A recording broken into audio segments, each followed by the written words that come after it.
10, 9. You want answers? I want the truth!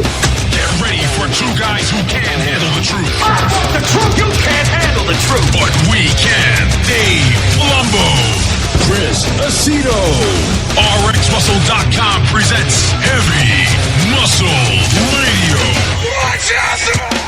Welcome to another episode of Heavy Muscle Radio. I'm Dave Palumbo, and I'm joined, as always, by the technician, Chris Aceto, on this November 9th, 2020 evening. And we had the British Grand Prix this past weekend, which took place actually on Wednesday because lockdown was Thursday over there, or the new lockdown, I should say. So they had to squeeze it in before. Thank God. It was a smart move on their part. You know, I know the athletes probably weren't thrilled about it, but James Hollingshead obviously didn't have too much to complain about because it was probably the best he's looked, and he snags another win. Qualifies for the Olympia next year now.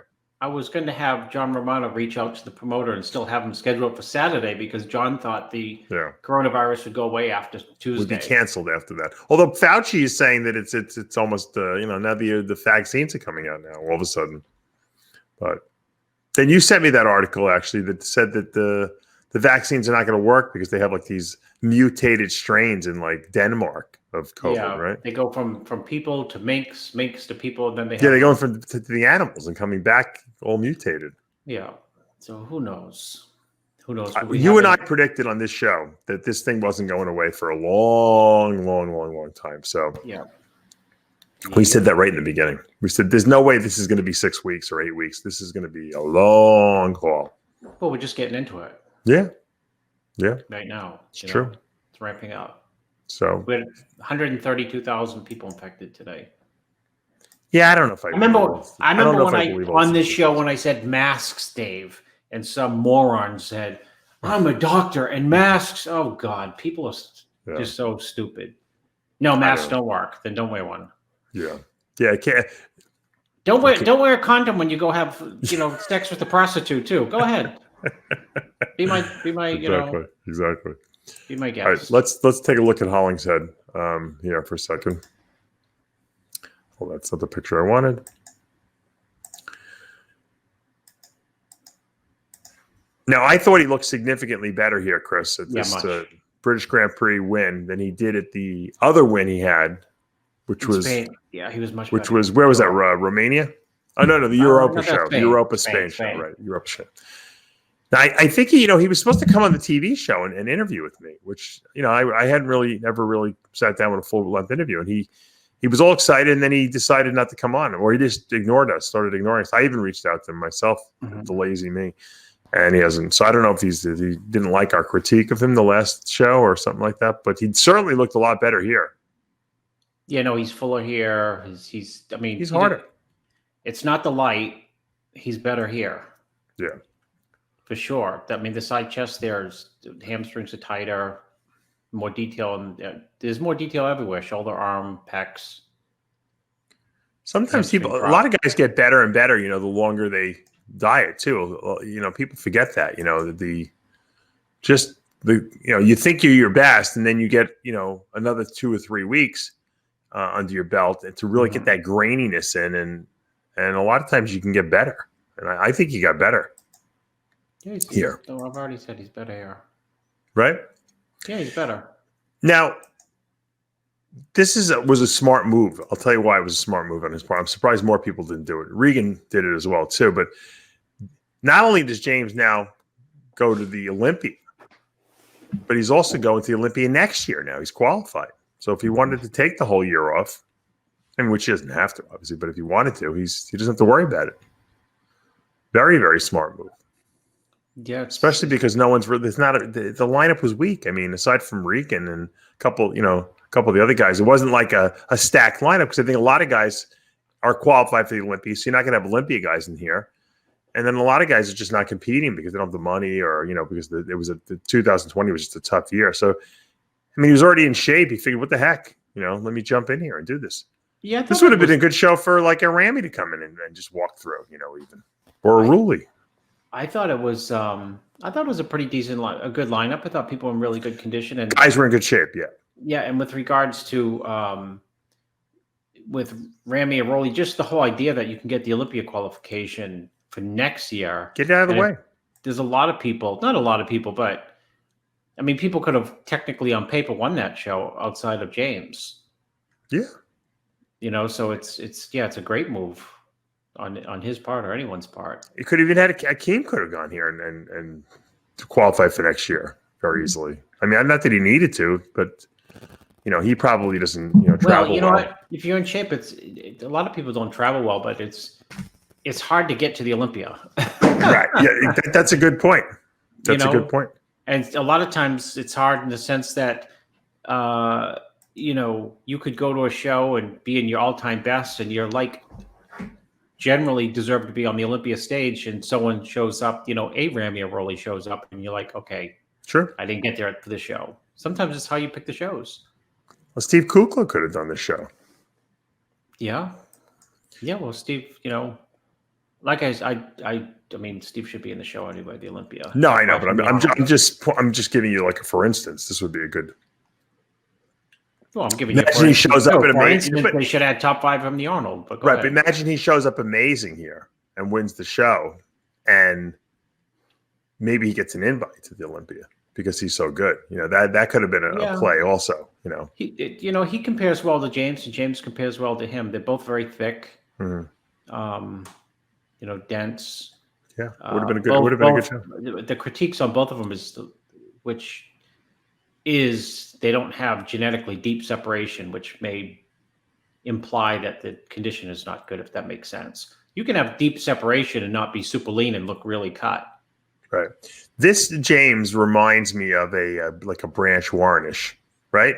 No one ever really gave Branch, although Branch had a lot of ridiculous conditions, but no one gave Branch because he always said structurally he wasn't the best up there, but he was nasty, gnarly, a lot of muscle, came in condition. That's James is getting that kind of Branchish physique now. He's not there yet, but he's on his way there. If he continues to improve.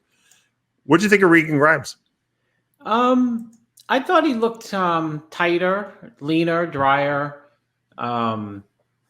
And it works for him in some ways, for sure. I thought he looked, better than Spain also. But when you compared him to James, here's where you can see James, density and thickness. And that's what, put Regan behind him. Whoever took the pictures did a really good job with the pictures. I got to tell you that they're really good. The photography was good. The lighting on the stage was good. We don't see that a lot, Chris. Regan looks really good from behind. Yeah, no, I thought he was, far above where he was in Spain, and in terms of conditioning, and he just James pulls ahead of him, and pec thickness, shoulder thickness, leg thickness, just he was out muscled. Why does Regan's legs look good, really good from behind, and then from the front they almost look skinny? You know what? I don't know. They've always looked thin from the front, but on stage, in person, from the front, they don't look, they don't look as weak as I think sometimes pictures show. And he's got width, which might from the front. I'll give you so when he turns to the front and stands or hits a front lat spread, he's very, very wide, and it might give the illusion in pictures that his legs are thin because he's so wide up top. I mean, obviously he needs more leg thickness, and if you compare him to James has got better, bigger, thicker legs. I think it's just the adductors, those inner thighs that are a little, because he's got good quads, really. I mean, him and Evan need an adductor routine. Yeah, him and Evan, you're right. Send him to Oscar, right? Send him to Oscar. He could go down to the cave for a year, come back 30 pounds bigger. Send him down to Oscar to train. But both of them, it's great that James competes more than once, back to back essentially. Regan back to back. I mean, Regan's done 1 million shows in 1 year.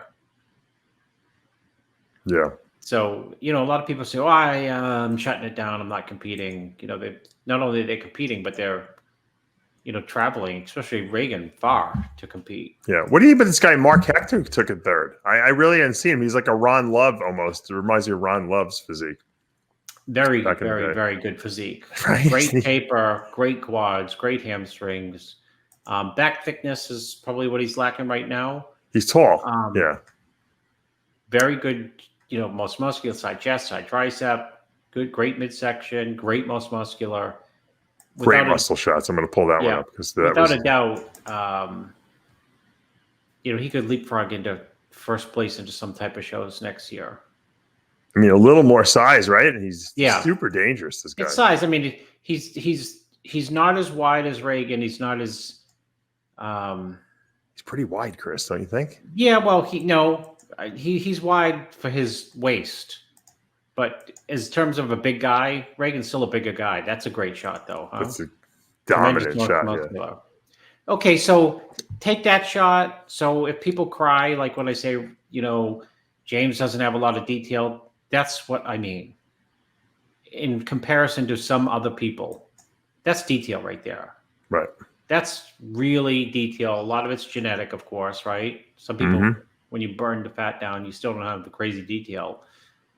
That's not saying that James is off by any stretch of the imagination, but right there, looking at that, that's detail, quads, abs, biceps, shoulder tie-ins, pec striations. A lot of people don't have pec striations. Yeah. Here's a comparison, front comparison shot. Let's see. Hold it there, Dave. Let's see.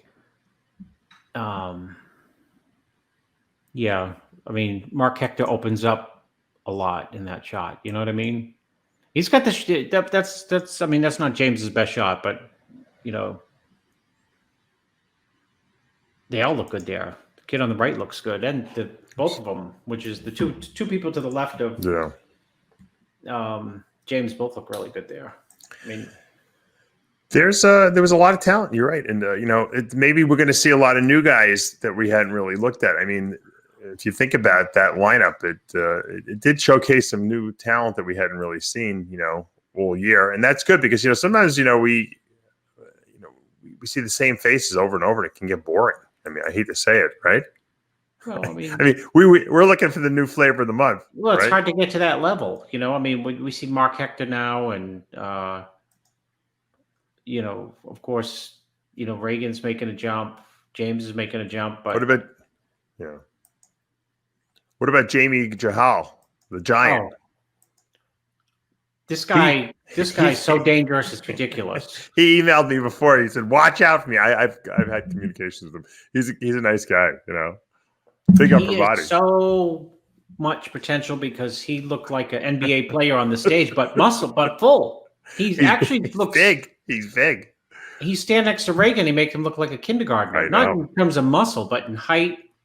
Regan's wide, right?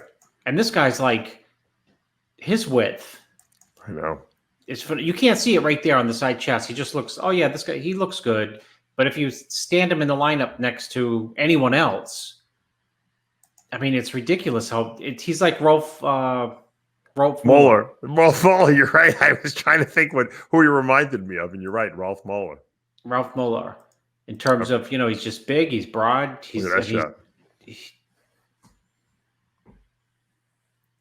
Huge. Yeah, he's got good quads too for a big. He's got everything. He's got everything from the front. I don't know about the back. I'll pull that up.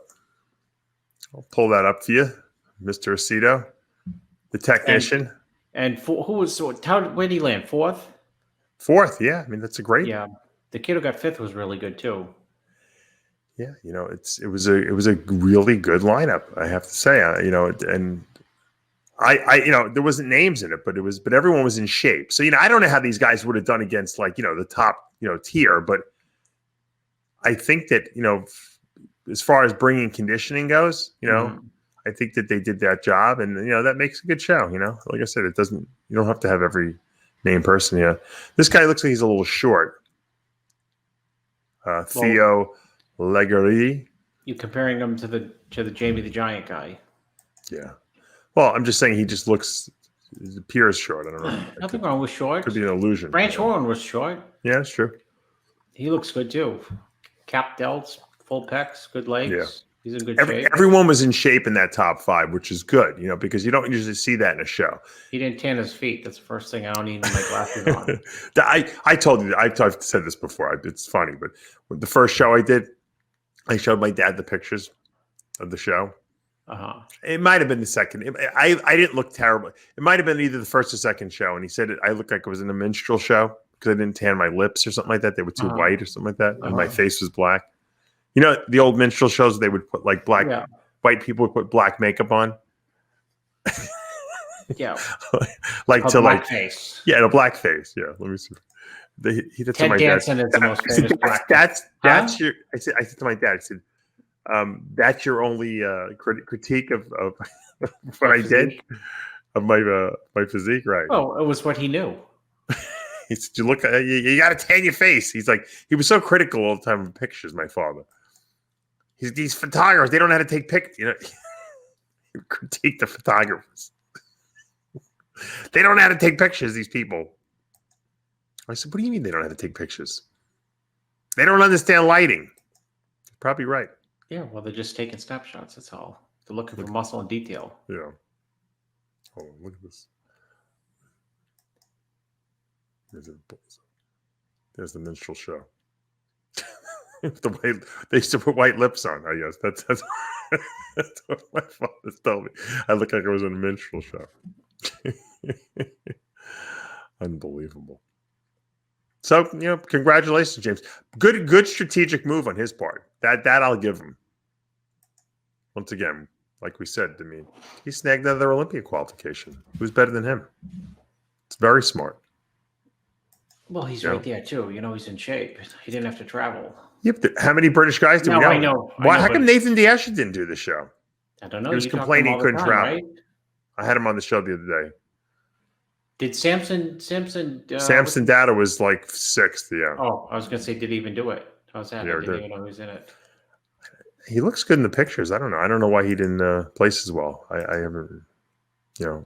I wasn't there. I know people people get mad when I say, we weren't there. That's the answer, Dave, in case he's listening. Back detail. Yeah. There he is. Plus he's flat in the upper body right there. Yeah. You know, he did a lot of shows, a lot of traveling. That probably hurt him. No. Now, there was, I know the guy you love the most there, the 212 guy, Angel Calderon. Yeah, he's very, very good. He won again. Yep. Talk about short and stocky and gnarly muscle. Yeah, and brick-like. Right? He's your typical. He's an idiot. Talk about it. I hate to use him overusing Branch Warren. He's so good. I really don't want to. Well, I was going to compare him to Branch with the midsection, but you already used Branch. Yeah. In terms of James Hollingshead, so he's another Branch Warren. This guy, just a heart. You could tell, just a lot of dense muscle. That's look at those pecs. That's heavy benching right there. You know. Yeah. You don't get that from doing hammer strength presses, right? Pull it out, Dave. Got to pull that stuff out. You don't get that with like cable crossovers. No, you don't get that. Look at the striations across from the upper pec to the across his nipples. You know the shoulders. Look at the shoulders.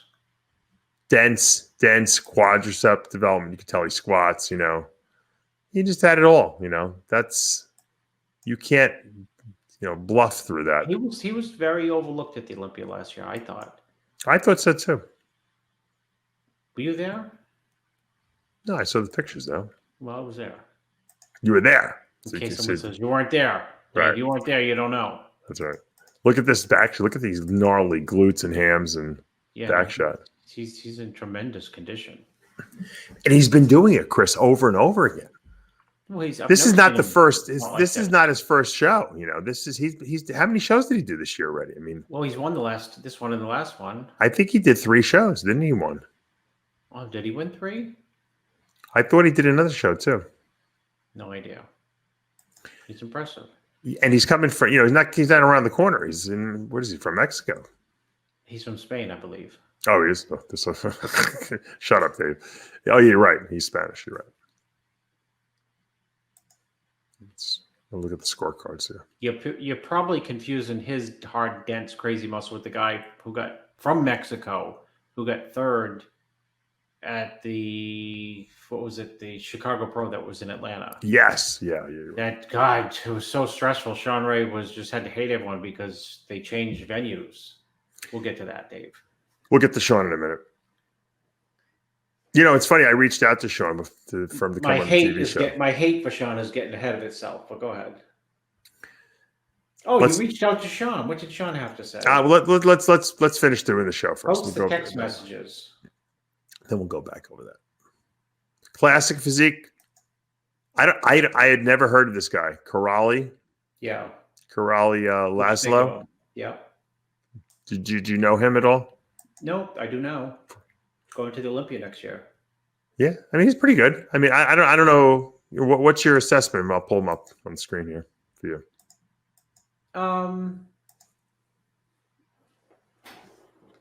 I thought he looks pretty good. I mean, I don't think at the Olympia, who in terms of who's up there this year, he'd be competitive in the top 10. But yeah, no, I don't either. I mean, he's got a classic looking physique, but top 10 at the Olympia is like in the classic. Well, in all of them, but in the classic, it's like men's board shorts.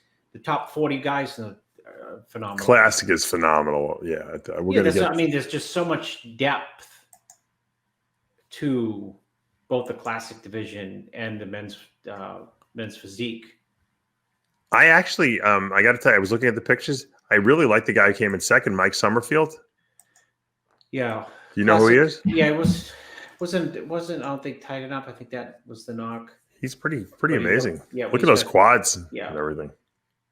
Could have been calves. He's got calves. Lonnie Teeper would love that. Real classic lines, right? Yeah. I'm not sure why he lost. To be honest with you, I mean, I already told you. Condition. What? Condition. No. You told me that you don't have to have glutes for classic. You do now. But I got news for you. He's got glutes too. I'm going to show you his back shot. I looked at all the pictures of him because I was impressed. I have to live vicariously through pictures because I can't travel. Yeah, he's got shades of glutes. His back is a little. Yeah, he could be a little bigger, but he's good. I think he's good. No, he looks very good there. Actually, he's tight enough. Yeah, he's tight enough for sure to push the guy up for first or even get the nod. I wonder what the scores. I'm looking at the scorecards right now. Maybe he can contest it like Trump and just say, "I'm not, giving up this." That's right. I want the win. That's.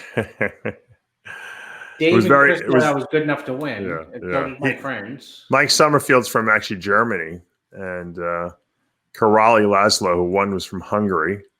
So we had a really, truly international field. And I don't know. I don't know why they didn't like him. It was a clear, unanimous first and second. So there was no discrepancy there. Mm-hmm. Mm-hmm. I wonder who's the head judge here. I can't even read the scorecard. Can't read his signature. Not sure. Bikini was won by a Danish girl, Stine Hansen. And the there was only 3 women's physique girls. Wow, what a great opportunity to qualify for next year's Olympia. Someone missed. Lenki Ferenckas. Mm-hmm. Let's see if we can pull up a picture of her. When I see these women bodybuilders and they complain, and the women's physique girls complain about, everything, and then they don't take opportunities like this. Well, she's good. This girl's really good, though. She deserved it. She deserved it. She might not have lost it to anyone. Look at it. It's good. Yeah, she looks good. Let me see. I don't want to butcher her name. Lenka Ferenckova. Big arms. She looks like the lady who won the Olympia, Valentina Chapika. You're right. Who, by the way, has beaten cancer. Did you know that? Congratulations. No, I hear she's cancer free now. She looks actually, good. you know where I heard that from? Shawn Ray in the Shawn Ray interview with who? Jake Wood, which we'll get to in a little bit. But he probably would. Oh God, I know. He was throwing extraneous facts out there, but yeah. Yeah. So great. I'm glad. I'm glad that they had the show because a lot of shows. This show could have, if they couldn't have changed the venue. I mean, the days to one day, or 3 days earlier on that Wednesday, Chris, of last week, this show wouldn't have happened. So congratulations to the quick maneuvering at the last minute to get this thing off the ground. kudos. This could have been a disaster. Yeah. So now let's bring up the before we do that, I'm watching a great series on Netflix. When I work out at night at around 11 o'clock, when the kids finally fall asleep, 11:30 sometimes midnight, they fall asleep. What happens is I fall asleep on the floor with my daughter. She's on the bed, I'm in the floor. She likes to have someone there until she falls asleep. And a lot of times I just pass out and I'll get an hour. I'm like on my dad's old schedule. I take a nap and then I get up and I work, So, but I'll do is a lot of times I like to work out a little bit just because, you can't just work I got to get some training in, just otherwise my body's going to fall apart.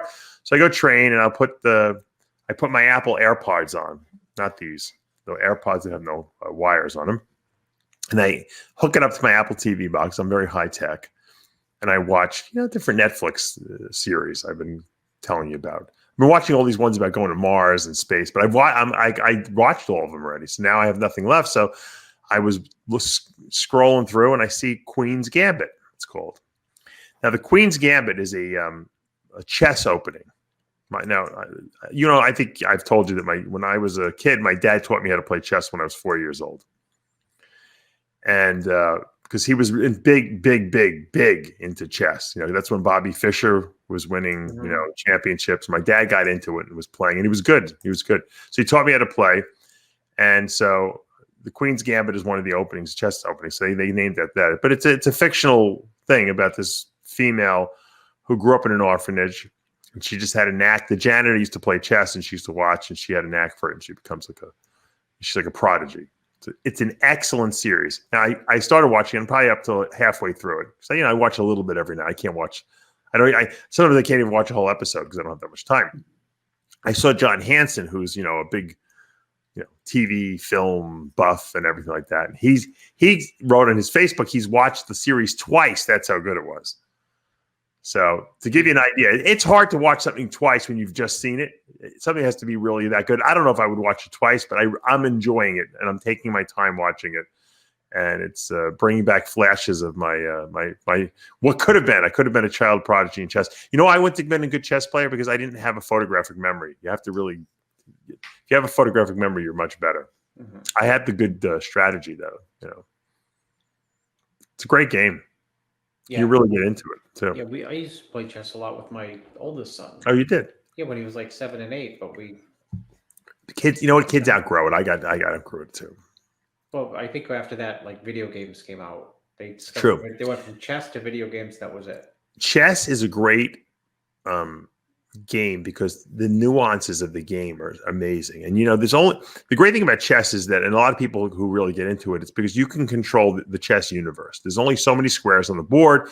There's so many pieces, but the intricacies of how those pieces move, and depending on how your brain works, you could play the best of the best play these moves. They play the whole game out in their head. So before they make one move with one piece, they play the whole scenario. I move here, he moves here, I move here, I move it. And that's how they're so good. So you don't even know. A lot of times you could play these guys and you're making moves just based on what you're seeing on the board. They've already know all the different outcomes of everything that's ever happened. And that's what makes, separates a prodigy from just a good person who's a good player. Boxers do that. For some reason, kids seem to be very good at chess because what it is? They have, and my father would give this explanation, they have no other distractions in their life. They don't have to worry about paying the mortgage and going to work and all the other craziness. It's such a pure thing, right? That's all. They can just focus just on that, You see these young kids. You're playing chess and you're thinking, you got a million things going on. Yeah. Because if you're distracted, if you look, sometimes I'll play chess online once in a while. I'll get into these like moods, and all of a sudden I'm winning. I'm like, because you don't forget how to play. The talent is still there, and I'm starting to build my rating up on chess.com. I'm beating a lot of people, and all of a sudden I'll lose like 2 games in a row because Logan's coming into the room and I'm yelling at him and I'm making moves and I'm not really analyzing what I'm doing, You don't think that's why, if you lose focus with chess, you get destroyed. So anyway, if anyone's looking at, people always asking me, what do I recommend? Go watch Queen's Gambit on Netflix. It's a Netflix original. It's great. It's very enjoyable. You'll like it. You watch it with your kids. Your kids will love it. Yeah. Oh, yeah. I have tons of time. Well, now they're home for homeschooling, right? So I know they're homeschooling. Make it a homeschool project. Watch, watch an episode a day or something like that with them. I think it's only 8 episodes in the series. Oh, that's fine. 8's easy. They're very good. So, she fights with substance abuse her whole life too. Because when they brought it to the orphanage, they gave her like sleeping pills because they used to give kids sleeping pills, before, and then they made it illegal. This is back in the 60s. To give your kids sleeping pills. I should. I wish I could. Believe me. Early. My doctor friend I told you to put GABA in. This is the kid's baby bottle. Yeah, you help told it me fall that. asleep. Probably to nowadays they'd arrest you for doing that. The best thing that came out of the election, like I said, I didn't vote. I don't even care who wins, to be honest with you. But the best thing came out of the election is that the state of Oregon voted to decriminalize drugs, all drugs. Yeah. What do you think about that? I think it's insane. I think it's great. Oh, good. We'll see how the Oregon goes in 10 years. You know what? Amsterdam, all drugs are legal, Chris, and they have no crime there. They have prostitution that's legal there too. There's no crime there because there's no reason to commit crime. They have a whole different mindset than we do. I'm telling you. I hope. You know what? You think that these guys that are going to jail for selling a couple bags of weed or some crack should be in jail for 5 years? I was in jail with these guys. They think that 10 years one guy did for crack. I'm not talking about jail. I'm talking about ramifications to people's brains. Chris, people are going to do drugs no matter what. So you're not going to stop them from doing drugs by making it illegal. You know that. Yeah. So, should these people be in jail with murderers because they sold drugs? I mean, make it legal. Make it legal. Tax the hell out of it.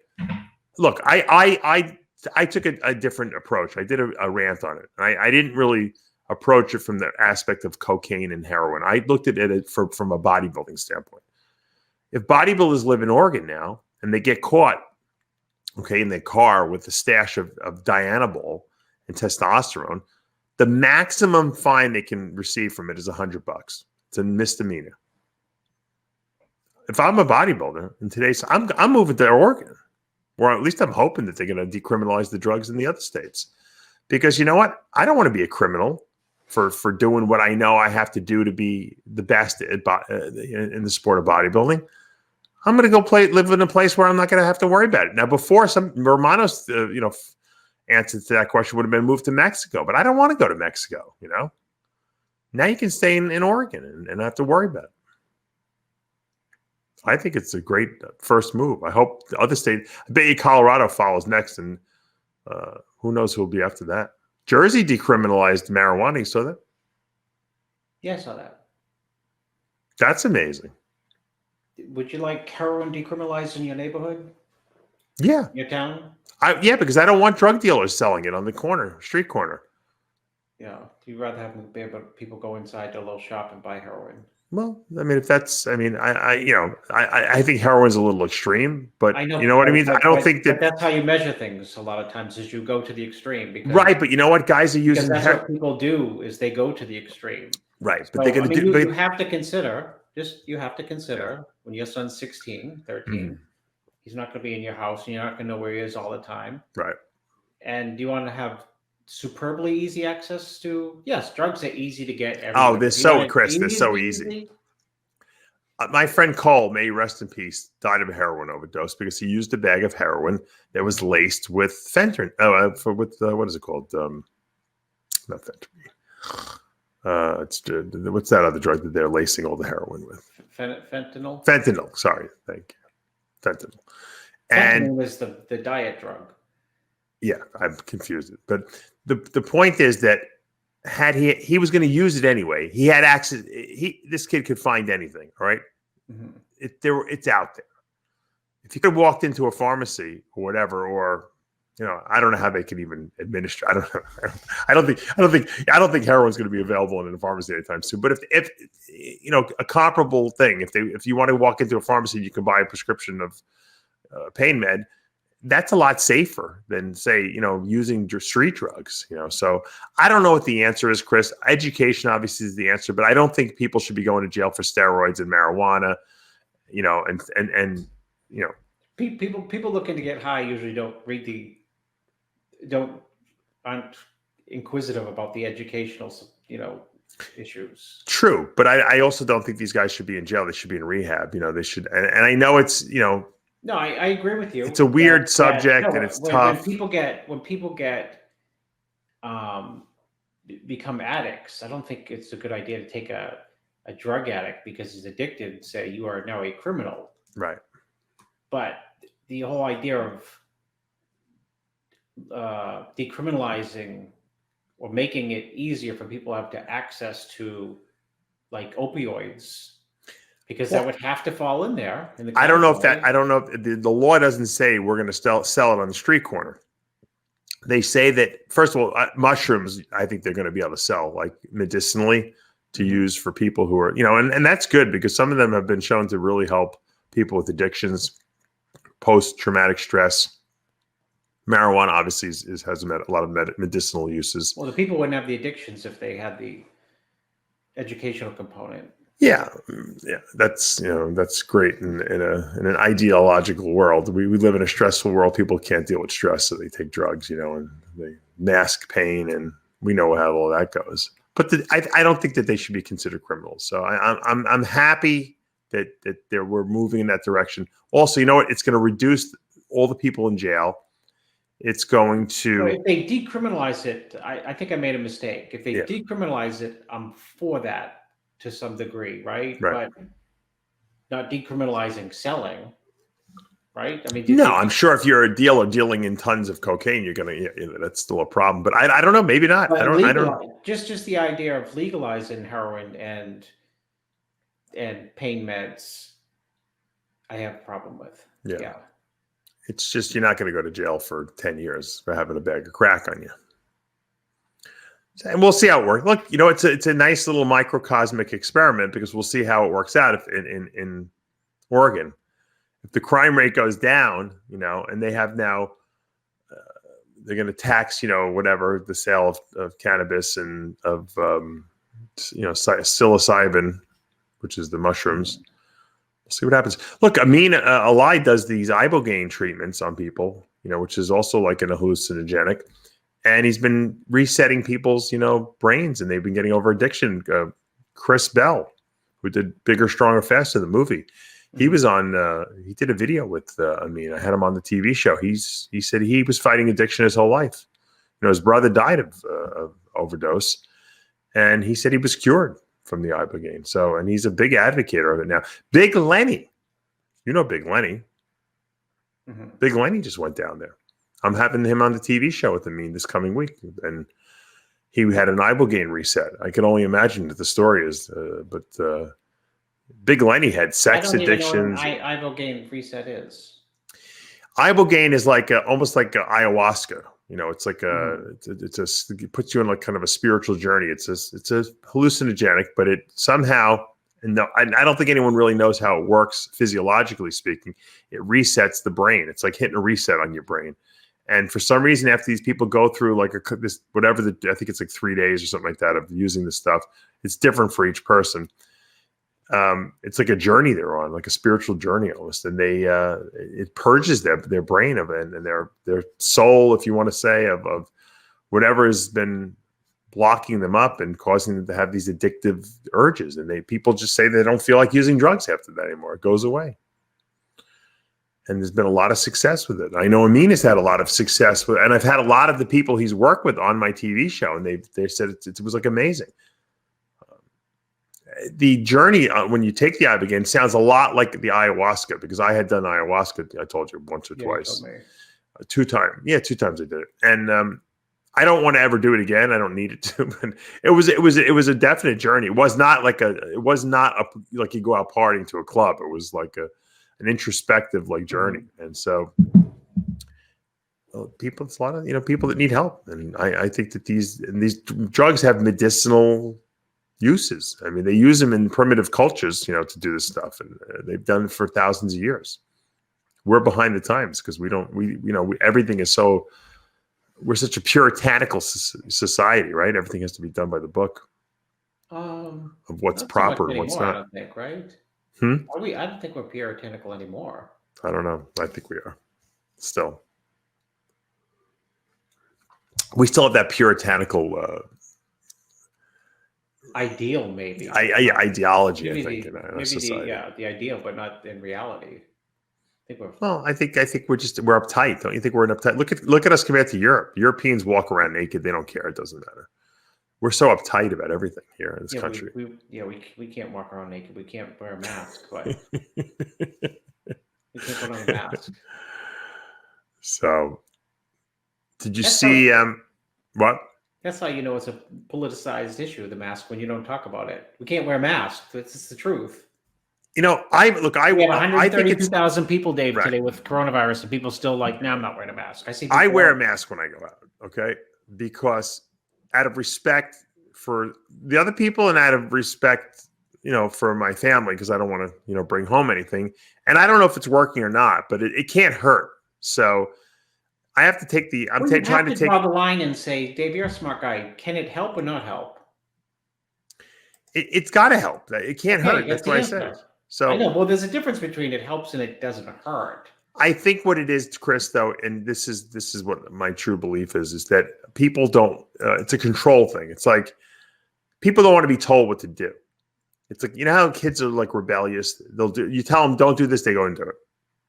Right? It's the same thing with the mask. People don't want to feel. They feel like they're being confined to put in a box. They do it. They say, "What's next?" Right. Well, but you know what?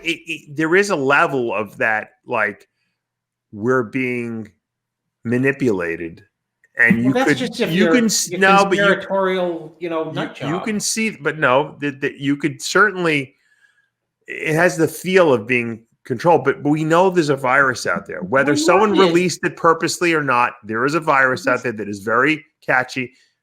I know someone, obviously we talked about last week, who died from this thing. Okay. A good person who became a friend of mine, Ross Simmons.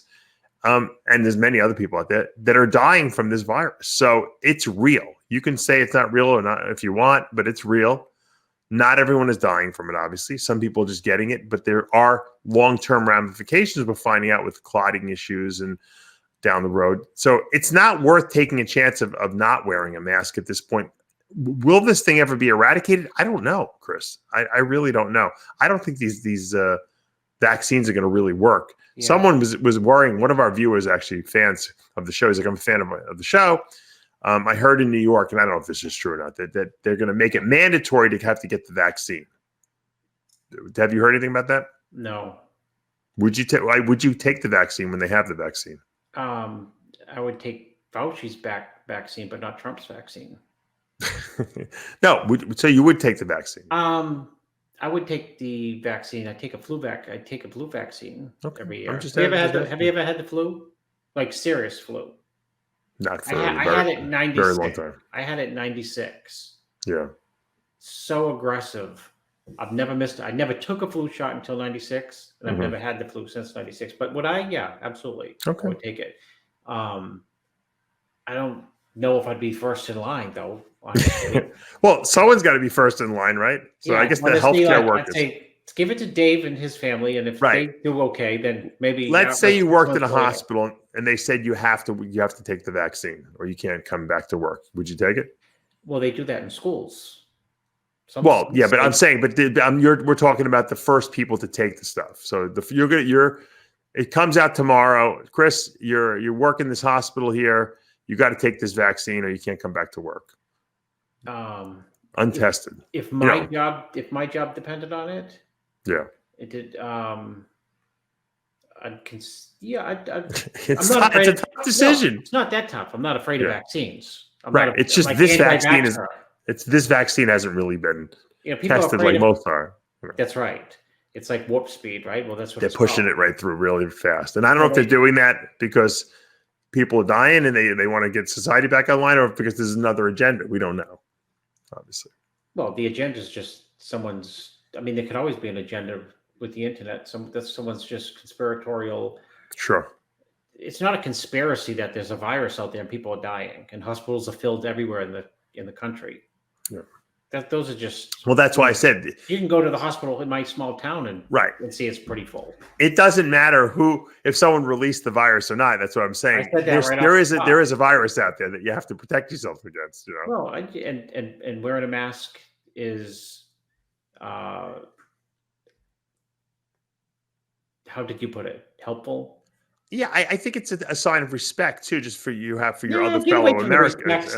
Because people don't respect. I mean, people drive drunk, and that's not the best analogy, but people go to bars and, some people have a little bit too much to drink and they get in the car, and so they don't. I mean, so outside of respect, just the science of it.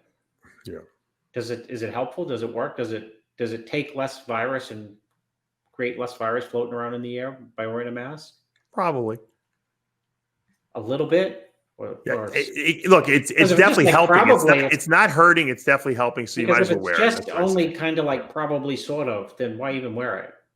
Yeah. Well, that's why some people say they want to wear it. Because that's what I say. People wear condoms with like prostitutes, but they won't even wear a mask. Right. It's bizarre. Let's talk about our good friend Shawn Ray, who we talked about last week. There was someone had put out a petition to have him removed as the guy who's going to do the live stream commentary, because they said he's too negative on these live streams that he does, and he critiques people and he puts people down, and he doesn't really try to pick the competitors up and talks about himself too much. I had actually reached out to him originally to get him on the TV show, and he was going to come on, and then he changed his mind, and then he obviously went on the Digital Muscle, which he's the editor-in-chief of their YouTube channel. And he did an interview with Jake Wood, who is the new owner of the Olympia. And Digital Muscle. And Digital Muscle, for that matter. He's the owner of that too, you're right. And it was, what'd you put it? It was almost like seeing Trump in the boardroom of the show. It was like Trump on his absolute best night from the best episode of Apprentice, just hammering whoever was in front of him. He took a beating. I even said to him, I said, "You look like you." A lot of people said it looked like he was yelled at by the principal of the school. He deserves a beating. Well, I think Jake wanted to let the fans know that, hey, look, I'm running the show here, and if this guy's I'm going to let this guy continue working for me because I'm very loyal to the people who have been with me. But I'm going to let him know right in front of everyone that what he did wasn't okay. Now, my opinion on the whole thing is that I think there's nothing wrong with critiquing people. I think that's what, as a commentator in the booth, you have to point out the strengths and the weaknesses of people. However, how you go about doing it is a sign of respect. You can do it in a nasty way and a condescending way, and you can do it in a constructively critical way, which I think we do. Although some people still get offended by when we critique them. And I think that was the problem. So, I think Jake wanted the takeaway to be, Shawn, you can't criticize people anymore. You have to just build them up on these live streams. I don't think that necessarily is the right answer necessarily. I think that Shawn should be allowed to do what he does. He has to just do it in a respectful way. That's my take. I don't know if you have a different opinion on that or not. Yeah, I just thought that, my commentary on the interview or the whipping, because that's what it was strange in that Jake's first question was, why all the hate? And Shawn went on to some convoluted diatribe of, COVID and homeschooling and stress, and the Chicago Pro became the New York Pro, and Los Angeles became Vegas, and, and the lighting was poor at shows, and why all the hate? The answer was never supplied by Shawn, and actually, what is he going to do? What is he going to do? Say that that's just my personality? I mean, that's the answer. I mean, obviously, I agree with you, and it's just amazing that Shawn has. I wonder if Jake knows that Shawn is so disliked by his peers. Yeah, if you're disliked by your peers, other people you've competed with over the years, chances are you're disliked as well by the fans. And there's a reason you're disliked by the peers, because the original question is, why all the hate? And that same question could be applied to Shawn or asked to Shawn almost on dealing with anyone who he's dealt with in terms of his peers. And you can come up with a list, whether it be Nasser or Roden or Jay or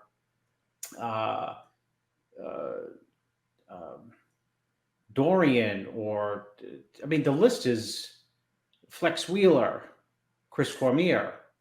These are all people who have very hardcore stories about why they can't stand Shawn. And this is the guy with the microphone in his hand who's critiquing, and making an assessment of physiques. And one interesting thing, when Jake asked Shawn, he says, it's my job to criticize. This is the mindset of Shawn Ray. It's not his job to criticize. It's his job as a commentator to make an assessment. And when you make an assessment, you say, you know what? This is what's wow today of Rolly Winkler. Mm-hmm. Best, most muscular on stage. Best potentially side chest, side tricep on stage. Crazy size. Craziest front double bicep in the whole entire lineup. But now, let me tell you, because I'm the eyes for the person watching, let's say, the pay-per-view, let me draw the distinctions between his front double bicep and Brandon Curry's front double bicep. See the difference in the taper? Brandon has a better or different taper than Rolly, which negates some of that immense size. With Shawn, it's all not assessment, it's criticize. And that's the knock on Shawn. And part of it becomes because he thinks he's better than everyone. Yeah, well, you might be right there. I think I may be wrong on masks and drugs, but when it comes to bodybuilding, well, then why does someone like Jay keep Shawn Ray when the people seem to be not happy with him? Didn't you see the Seinfeld episode when the guy was shuffling papers and he was there for years? What was that? Working for for the Penske file? Yeah. When it was George Costanza. George Costanza. Yeah. Sometimes when you're in a company for a long period of time, just because you've been there, you actually move up the ladder by attrition because other people quit, other people get frustrated. Right. Why has he been there? That is a great question. He's there, though. The answer, the reason he's there is because he's been there a long time. That's the credential, is that he's been there a long period of time. Right. It's not like someone else has had the shot to do the commentaries for the show. It's not like someone else has had the ability to get in there and do an assessment of the Olympia. It's the way it's been. Yeah, so I think he has. I think Jake inherited the Olympia and some of the stuff that came with it, and Shawn is some of the stuff. I think he can do the job the right way if he wants to. Maybe this little kick in the butt will push him in the right direction, because he's good on the camera. He's good with commentary. Some people criticize the fact that he didn't know all the names of the people and didn't really know who anyone was. And in defense, and I'll give you the defense, and I'll also give you the negative on it.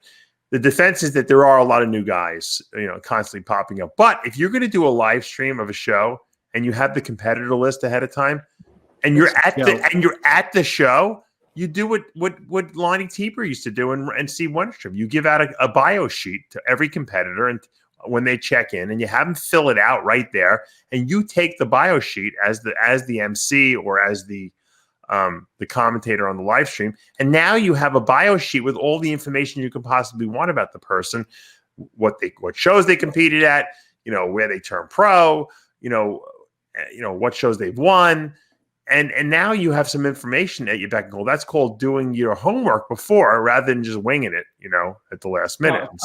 It's either a dumb excuse or a lazy excuse. Well, I think that was just laziness. If you're getting a paycheck to talk about people in Speedos, and you can't, go on this thing called Google as a minimum and find out, oh, Dave Palumbo moved from New York, now residing in Florida. He doesn't have to do that, though. He just has to give the bio. He's at the show, Chris. It's not like you and me who are at home commenting on this. He's at the show. He's at the check-in, hanging out, talking to people. Give out a bio sheet to everyone and say, here, fill this out. Otherwise, I'm not gonna say anything about you on the broadcast. Lonnie used to do that all the time before all the USA and the Nationals. That's how he knew all these things about people. And Wennerstrom would do it for the women, so that when he would write his articles, he had all this information on them. I mean, that was classic. That's a good journalist does that. If you really want to sound like you know what you're talking about. So, the Olympia is the Super Bowl. If I'm doing the Olympia broadcast, I'm going to know who everyone is in that lineup. I might know anyway, but I'd rather have that information at my beck and call so I can pull it up if I don't know who they are, especially when you're doing classes like bikini and figure, who you might not know all the competitors because, sometimes there's so many of them that it's hard to keep track. So I think that's something that, all people who do, big shows like that should really know who they're talking about. Now, I saw that Arnold Schwarzenegger is on the mend. Do you see him? He's riding he's riding his bike again already in Venice. Isn't that crazy? Arnold, rides his bike around Venice still, like when he was like a kid. Crazy. I love it. It's because it's the bodybuilding in Venice and all that's like it's so. Look, he just got open heart surgery. He just had. That's amazing. What building is that with this picture on it? Do you remember? Yeah, we rented an Airbnb like 3 feet from that, Dave. 30 feet about 4 years ago. I can't remember. What building is that? I don't know what it's a couple of buildings close to the old yes, the hotel marina we used to stay. Marina Pacific, which is now the gorgeous something. What is the Marina Pacific called? The Marina Pacific used to be the dump. Now it's nice. Yeah, what is it called again? I forget the name of the Marina Pacific. It's called something. I stayed there with the new name too. They rebranded it. Shawn would be watching here and saying, "See, Dave doesn't even know the name of the fucking hotel. He's being critical of me, him and Chris, and they can't even do a show." Yeah, exactly. But I mean, Arnold. How many? What is JJ Marsh? Let me go back. JJ Marsh hated Shawn Ray. Oh, did he? Why? I hated Shawn Ray. But you have your Shawn Ray stories for the same reason you did. Yeah. Sent them an email that I had where he tried to get me my press passes removed from the Arnold. Well, you know what? Because it's important to say why all the hate. You know what? This is a guy when Dallas McCarver died, went on muscular development board and posted a picture of the Grim Reaper. Quote me. Yeah. Can you imagine? Yeah. He's, it is what it is. What would your father say about that? He'd have some saying, right? Yeah. He'd have something to say. Poor taste. Oh. So, yeah. I was trapped in the Shawn Ray. So we didn't. I was trying to find the name of the hotel because it's driving me crazy now. I think it's actually owned by the Ramada, actually, but it's got a name. I can't remember the suites that's called. Is there? You're speaking of Four Seasons. There's not a. What's the gorgeous hotel? No, that's Lowe's. There's a Lowe's. You ever been to the Lowe's in Santa Monica? No. Dave, I went to the Lowe's in Santa Monica. In 2000 and it was 1993. Yeah. And the Sunday brunch in 1993 was $52. That was a lot of money too. You, Dave, they would have kicked you out. Yeah, because they wouldn't have wanted me to eat so much. The quality of the food and the array of food and good. I've never seen anything like it. I didn't know it was going to be $52. Someone said, you got to go to the brunch. I'm like, okay, I'll go. Like 52. I went with two people, so it was 104. Wow. I feel like Jay knowing the prices from 1993. Right. But it just jogged my memory because that hotel at the time, 1993, was the like mega dump, and it was where the bodybuilders stayed. The Marina Pacific was so cheap. We've talked about this back in the day, and I only stayed there because all the bodybuilders would eat there too. Yep, they had the restaurant underneath. The restaurant sat 20 people, maybe if you were lucky, right? Yep, maybe 15. The Hotel Irwin, that was what it was called, right? Is that what it's called now? ERWIN. I think it's Ramada now, but it was the Irwin after the Marina Pacific.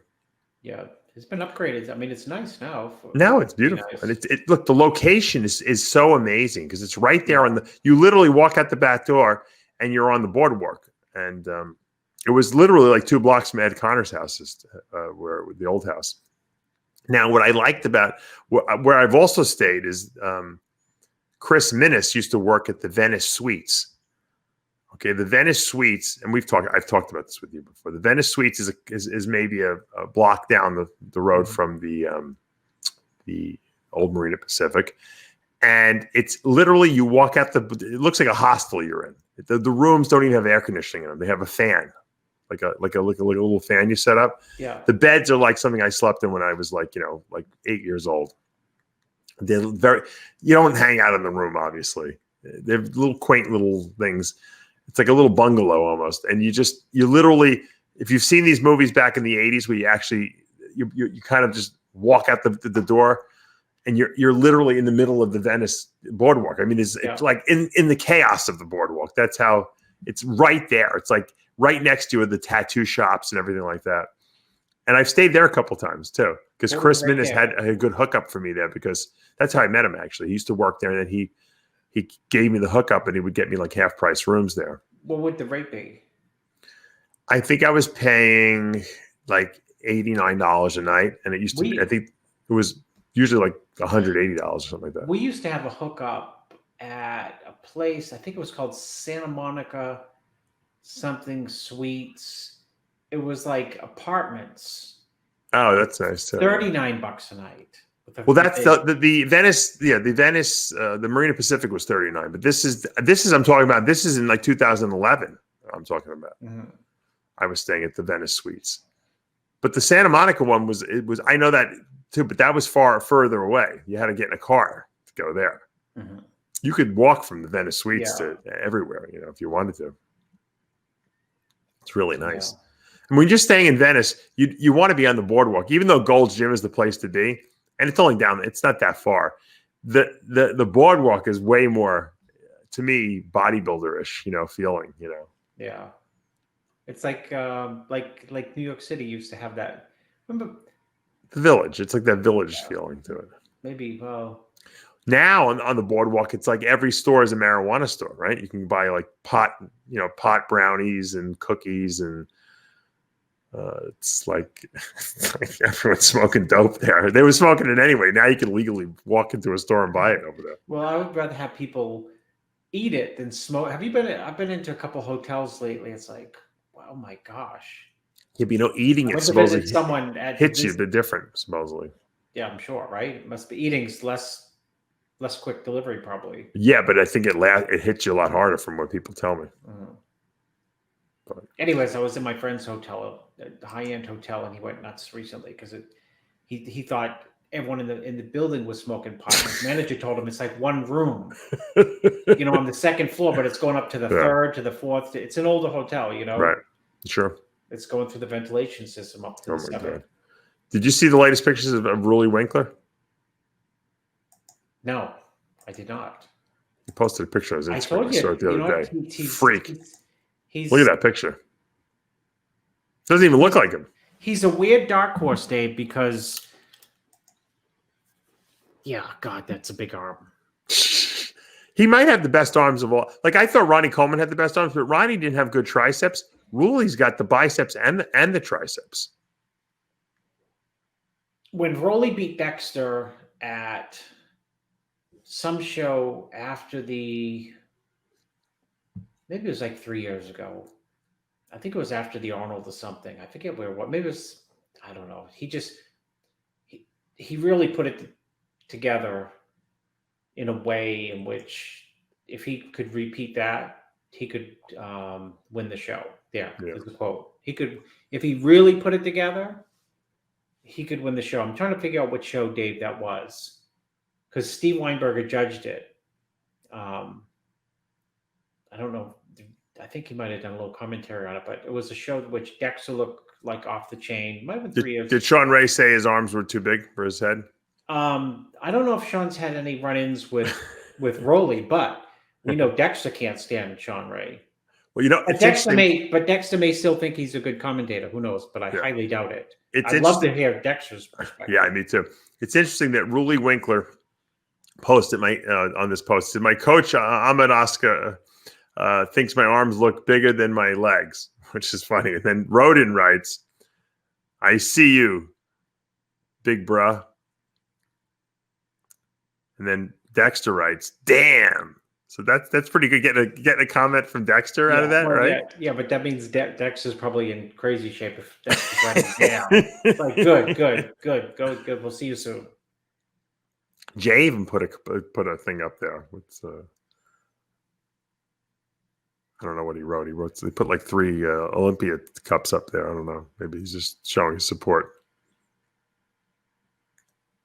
Breon wrote, "Shit, brother." A lot of people wrote some good comments on that. Look at the delts. Right? I mean, you think about the arms. Look at the delt. He's got it all. Speaking of freaks, Ruli's a freak, but I don't know if you saw Breon Ansley put up. Well, we put it on our Instagram. He put it up, but we recopied it to our yeah, I heard he's looking really good. Instagram. He looks unbelievable. Let me see if I got the right one here. Hold on. Well, right. He's trying to, right. He wants his title back. Yeah, he looks good. Yeah, man. That's a pretty damn impressive picture. Yeah. Very good. Quads look great. Midsection looks great. Arms look ridiculous. Paper looks good. He's got great biceps, doesn't he? Yeah. It's hard to pick that apart. Those are not jimmied. No, they're not. Those are his. That hair may be jimmied, though. He looks extremely good there. Yeah. Absolutely. And George. And that's, wait. By the way, that lighting is 100% real. So yeah. I can identify fake lighting. So you can take that picture, right? And you can like filter it out where it looks like he's going to win for like the next 300 years. Yeah. But that's just regular. Yeah, that's been untouched. So he looks tremendous there. I'm trying to find the picture I want to bring up here. Hold on. Keep bringing up the same one. George Peterson, I got a picture from him. I'm telling you, his back. Why can't I find this George Peterson picture? You know what? I'll just change it. Hold on. Well, we know his back is crazy. There it is. It's nuts. George Peterson's back looks like Kai Green's back now, doesn't it? Yeah, you should have just taken Kai's head and just cut it there. Because he's got the same short torso Kai's got, and those lats, those lower lats look like they look like his upper lats. They're so thick, and they attach at his waist. Mm-hmm. There's no some guys have like that gap between their lower lats and their waistline, and it makes them look a little long. Yeah, he doesn't have. There's not like his lat almost touches his glute muscle. Yeah, it does. You know how some guys when they build their chest, their chin hits their chest. That's his lower lat hits his glutes. You know what? Kai's lower lats are so thick it almost looks like the traps sometimes need additional development. Yeah, that makes sense, even though they don't. George has got a phenomenal back. That 212 Olympia is going to be some show. I got news for you. Yeah, and Kamal looks amazing too. And we've seen his pictures. We showed those last week. I've already posted the Kamal. Yeah, the Kamal pictures are amazing as well. So it's going to be a good Olympia. There's not going to be anyone there to watch it, but we'll watch it. We have to watch it on live stream, but it's going to be a good Olympia. I'll be there, RX. Give me a backstage. Give me a pass or something. You'll be there. You'll have a pass. If Jake needs an emergency fill-in for the live stream rather than criticism. Right. He might have to fire him. You know how like Trump says, "You're fired." That's what I thought was going to happen. because I'm watching the video and I'm like, I think he's going to fire Shawn on the air. Yeah, because he was really laying into him a little bit, and Shawn was taking. Why do you think Jake did it on the air? I know because he wanted to let people know that the fans gave a softball. Yeah, he wanted to let everyone know that the Olympia. He spent the money on the Olympia, and if you notice, he exactly reiterated what we said on this show, which was, if I didn't buy this show, there would be no Olympia this year, because AMI would never have held the Olympia. He's like, I'm going into my pocket for this because this is the first year, and I'm going to make this show great. The prize money is going to be the same. I'm not skimping because we don't have sponsors in an expo, so. He wants to let the fans know, look, I'm a fan of this sport. I bought this Olympia because I want to make it better. I want to support bodybuilding, which he's been doing for years anyway, through all the Wings of Strength sponsorships he's been doing. And he's not going to let, someone create a negative vibe on the show, on this live stream, especially since that's how 99% of the people are going to watch the Olympia, right? Because you can't go to the show. There's there's VIP tickets. That's about it. But so 99% of the world is going to watch the Olympia on the live stream, and Shawn's going to be the voice in there. He's letting everyone know, don't worry about it. He's going to do the job I'm telling him to do, and that I hired him to do because he, look, if people might not tune by the live stream because the protest. He doesn't want that to happen. Yeah, no, I agree with you 100%, and I think what came out of that interview. In a big way was Jake Wood's credibility. Yeah. I'm glad he did it. He came across as, it's such a cliche, passionate about the sport. Yeah. He's a fan first. But, just the idea that he reminded people, I don't think it was his intention, but, the show's costing him money. It's costing him money. It's like buying an apartment building with no tenants. It's a good analogy. And you have to hope, okay, and that happens to people, right? Yeah. That people buy a. Better than anyone. Of course, they buy. They buy a strip mall, and places don't pay their rent because of COVID, for example. Mm-hmm. And they have to subsidize that until things get better. And that's exactly what he's doing. And he's doing it. I mean, some people would just, say, we're not doing it this year. Or they would say, we're doing it with an asterisk. Now he's doing it. Hold on. The asterisk would be, we're doing it. But, keep in mind, guys, I'm passionate about the sport. I love bodybuilding. I want to make it grow. But we got to just lower the expectations in terms of prize money, and he's just going out full blasting right through. It's worse, Chris, because he's added the wellness division and women's bodybuilding is back. So, and he's put, I don't know what, I don't think we've announced it yet, but the women's bodybuilders are going to get a lot of money. Yeah. Well, look at what he does. That's his thing. He likes the women's bodybuilding. Phoenix, or the Phoenix Rising, where you get. And he's having that show the week before or something like that. So he's not even canceling that show. That, Dave. I didn't yes, know that. He's not even canceling the show. I'll create a little buzz. You didn't know he's, besides giving out the Escalade, he's giving out a home. I'm just kidding. 4-bedroom, 4-bath home. Yeah. You know what he should do? He should have a house in Vegas he buys, and then it's like the White House. Whoever wins the Olympia that year can live there, rent free. Yeah. With a built-in home gym, killer gym. He can buy Jay's house. Jay, you want to sell your house? Jay will sell anything if the money's right? With your own gym, a chef. Who's the guy out in New Jersey who cooks all the food? Carlo Filipponi. Yeah, Carlo Filipponi would be moved in to be the cook. They could get. By the way, my wife, Amanda, is hooked on the chicken by the pound, the chickenpound.com. That's his business. He sends us chicken, and I've been trying to get her to try it, and she's like obsessed with it. It's so good. It's so convenient and so well flavored. It's unbelievable what he's got. If you guys haven't tried it, it's called thechickenpound.com. Check it out. You can buy the chicken by the pound. It's flavored. They have stuff you can use while you're dieting, and the stuff you don't have to do anything. All you do is defrost it. Put it in the microwave if you want. What's it? Amazing. Chicken breast must be chicken breast. Yeah. Oh, by the way, I got the I got to get them to send you something. I think even you'll like this. This is the new. I'm waiting for your coffee protein. I'm gonna have that too, but this is the legendary foods. These are the new. These are the cinnamon ones. Hold on. I'm waiting for the Dave Palumbo cookie too, the 10-pound cookie. Oh yeah. Oh, Mr. G didn't send you any. I gotta yell at him. No, they got the new chocolate fudge Pop Tarts, the protein Pop Tarts with only 3 net carbs. Oh, they're so good. Funny. My kids have been eating Pop Tarts like crazy lately. Oh, you got to buy these for them. I'm telling you, they're unbelievable. They didn't know they go into a toaster. I don't put them in a toaster, but a lot of people, they taste much better in a toaster, but I eat them plain right out of the package. They're great. They have. Okay. I just broke down about a new toaster.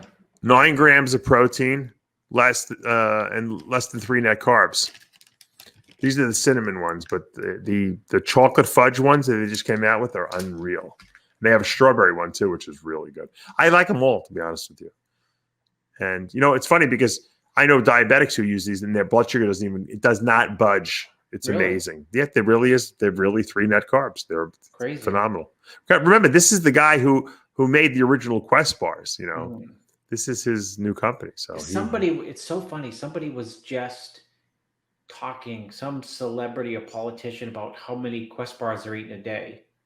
It's so weird. They were like on, they were on like TV or something, doing an interview, and they said, "Oh, I'm going to like 5 or 6 Quest bars a day. I can't stop eating them." What a great plug it was. Yeah, right. Well, Ron should have bought the Olympia. He made $1 billion when he sold Quest too. He could have gone and bought the Olympia. I don't think he wants it. He's not into it, but somebody Jay deals with, I forget. One of Jay's first sponsors. Oh, really? Yes, sold their protein company. They went into like this candy company, like low sugar candy. They sold it for like $1 billion. Wow. I would, if I sell Species at some point down the road, I don't know if I would want to reboot, and redo it again. I think I would probably want to take the money and do something else with it. Yeah, you'd probably do like, you'd probably like lose it all on like the snake WWE snake emporium. No. I mean, I think I would. I think it's like once you've done it once, it's like, why would you want to do it again? But some people just like the challenge of it. Dave, you would just take the whole thing. You would go from bodybuilding station to like snake station. This is Dave Palumbo with. I already do that. Heavy snake. Radio. I have Muscle Serpents University, YouTube channel. For those of you, if you guys haven't subscribe to Muscle Serpents University. It's a great. You have the T-shirts, the Ask Dave. I have it already. I got it already. I just haven't done Ask Dave yet. I'm not that. I don't have any more time, Chris. I don't have any time to do anything. I have a fish channel too, my Muscle Fish channel. I don't even know what I'm editing anymore. I'm putting bodybuilding clips inside the snake channel. I'm completely overwhelmed. Yeah. Well, some people focus on one thing and they could have millions of subscribers and just be really good. I can't do that. I have to have diversification. Yeah, Dave, you need variety. I was trying to analyze how all these, and I'll end the show with this because we were running out of time. I was trying to analyze all the different channels for bodybuilding, and I was seeing how some people have ridiculous amounts of subscribers. Other people have less. And I realized something, Chris, about what I do, and what we do here really is that we're very, in bodybuilding, we have all the hardcore fans. The hardcore fans love this show. They love all the TV program we do on RxMuscle because it's analysis, it's funny stuff, it's educational stuff. You're never going to get, as my dad would say, the pop culture fluff audience that just wants to see, like the TMZ fan group. And I look at TMZ. If I'm trying to find out what's going on in the world, I don't go to like the Wall Street Journal. I go to TMZ to see a quick bite, who won the election, that kind of thing. Because I don't have time, and it doesn't really interest me that much. But I wanted to keep up on what's going on. But if I want some knowledge on something that's really, really, if I want to find out something about the COVID vaccine, I'm not going to go to TMZ. I'm going to go to PubMed and read the journal article on something. So, but less people will go to that because it's much more work to kind of, sift through and to listen to all that information. But if you're trying to really learn something, that's what you do. That's the kind of channels that I put out and that we put out here at RxMuscle. We have, if you want to learn bodybuilding and you want to learn every aspect of it, from analysis of the competitions to the nutrition, to the drugs, to the anything, the old stories from the old days, this is where you go. And we have, 250,000 whatever subscribers. We'll never get 10 million subscribers because there's not 10 million people that care that much about bodybuilding, right? But there's the casual person who works out who might want to just see who won the Olympia, who won the latest World's Strongest Man. They may go to like another channel, like that Nick's channel that he's got almost 1 million subscribers because he's more like TMZ because you're going to get a quick fix. You're not going to get a lot of detailed information. You're not going to get analysis. You're not going to get Shawn Ray critiquing you, but you're going to have, a quick hit. And so that you have to figure out what your niche is and where you want to go. The good thing about having a hardcore audience that are really into learning is that, if you're trying to direct people to buy certain things, whether it be my nutritional line or if I have an advertiser on mine, it's a very, very good audience to sell to because that's what they want. If you have TMZ is not going to be able to sell, isolized protein on there or, another company's, pre-workout because most people who go to TMZ, right? What do? They probably smoke cigarettes and drink beer all day, So you have to pick in life, or in today's world of social media, what you want to put forth. What is your thing that you're going to do? Pick your niche and don't worry about if other people have more subscribers or not. Do what you like to do and be great at it. That's my words of advice for the day. Be great at what you do. And Chris and I, we've been doing this show for a very long time, and the reason we do it is because we have a love and passion for it. You can't, there's no price tag you put on this. This is 2 hours of our day every week. But we do this because we know that the people watching get joy from it and they get knowledge and information from it. And it gives them an escape every week, to say, okay, we know we're going to be with Chris and get to hang out with Chris and Dave every week. And because of that, you guys come back every week. And so it's like almost like our own little club we have. And so a niche.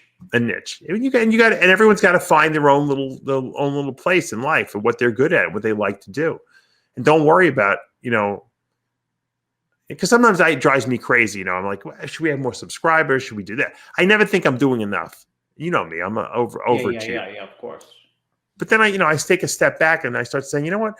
We're doing good stuff and we're going to keep doing the good stuff we're doing. And because this is what I enjoy doing. This is what you enjoy doing. And I'm not going to do stuff that I don't enjoy doing. And I think a lot of people in life sometimes get stuck doing stuff they don't enjoy doing.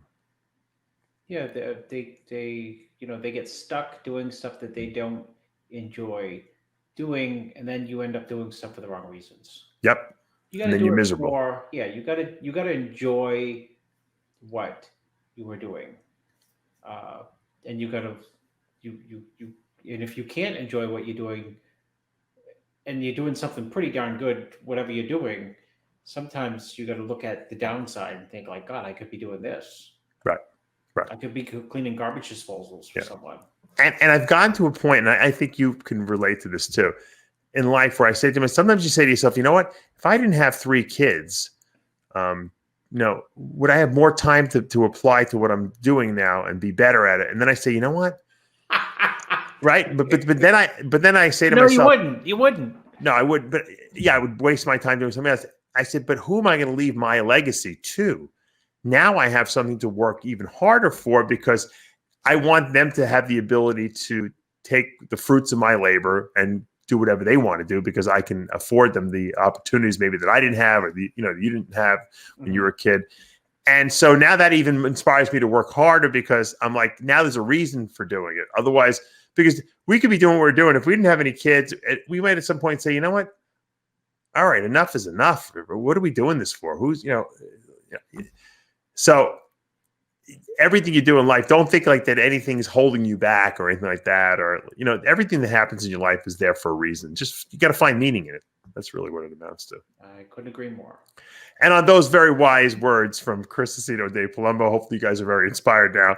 Until next week, remember, with Heavy Muscle Radio, the truth hurts. Good night, everyone. And you got a nice long show. You can get through all your cardio in. We'll see you next week.